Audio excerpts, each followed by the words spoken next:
అరే వెళ్ళి కూరగాయలు తీసుకురాపో. ఆ, అమ్మా ఇప్పుడే చాలా పనులు చేసి వచ్చా. నేను వెళ్ళను, నాన్నకి వెళ్ళమని చెప్పొచ్చు కదా. ఆ? పనులు చేసి వచ్చావా? ఏ పనులు రా నీవి? క్షణం తీరక లేదు, దమ్మిడి ఆదాయం లేని పనులు నీవి. నాన్న చెప్పిన దానికి అర్థం ఏంటమ్మా? అంటే ఎప్పుడు ఏదో పని చేస్తూ బిజీగా ఉంటావు కానీ ఏం లాభం? నువ్వు చేసే పని వల్ల డబ్బులేం రావు కదా, అదే దాని అర్థం. ఆ, అవునా? అయితే మన ఇద్దరు పనులు ఒకలాంటివే అన్నమాట. ఆ అవునవును, నువ్వు చెప్పింది కూడా నిజమే. ఆ నువ్వు ఇప్పుడేమన్నావు? నాన్నగారు అందరికీ శకునాలు చెప్పే బల్లి తాను పోయి కుర్తిలో పడ్డట్లు అంటే ఏంటి?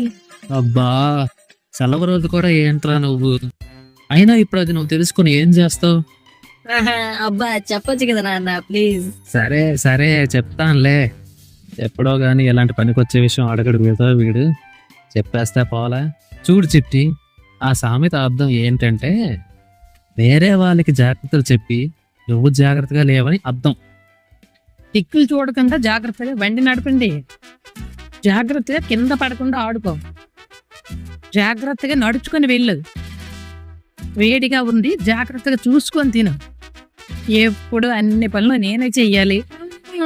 అమ్మా, నాన్న అందరికీ శకునాలు చెప్పే బల్లి తాను పోయి కుర్తిలో పడ్డట్లు అంటే ఇదేనా నాన్నగారు? నువ్వు నోరు ముయ్యరా. ఇప్పుడు మీరు ఏమన్నారు?